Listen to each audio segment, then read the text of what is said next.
Hey, what's up, guys? Chase Craig here with Boise and Keller Williams Realty, and today I want to talk to you about the daily growth tip.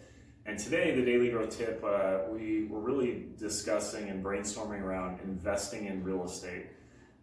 So one of our great agents on our team is considering buying an investment property because her daughter's going to college and looking for a place to rent. So she's thinking, well, why don't I buy an investment property? I'll rent one of the rooms out to my daughter, and then she can get the other 2 rooms rented out and blah, blah, blah. So we were running numbers and trying to figure out, or working to figure out, what makes sense. So these numbers up here, we're not gonna spend too much time talking about those, but I'm gonna give you a couple key numbers. So first one is, a couple key things you wanna figure out. What's the purchase price of the home?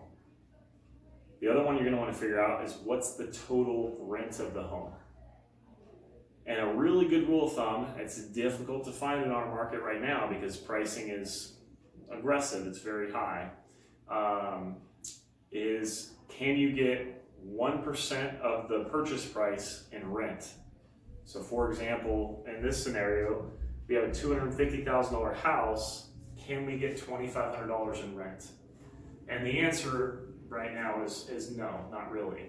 Are there some places in our market where you can get 1% of the purchase price in monthly rent? There are. It can be difficult to find. Now, just because you get 1% rent doesn't mean you should buy it or it's a great investment.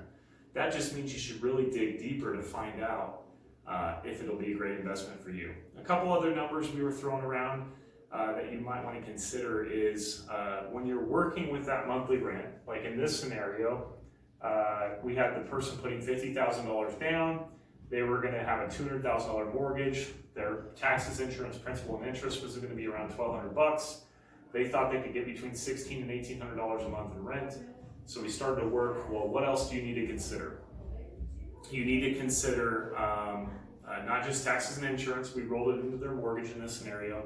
We also need to consider 10% per month in maintenance that you bank away if something goes wrong. So of that $1,800, we want $180 to stay in the account and just build a reserve so we can fix something if the air conditioner goes out or anything like that.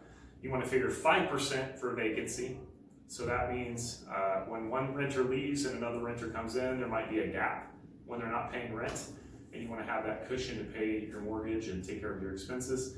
And then the last expense you want to consider is hiring a property management company. And that's anywhere from like 6 to 10%. So 10% is probably a good rule of thumb.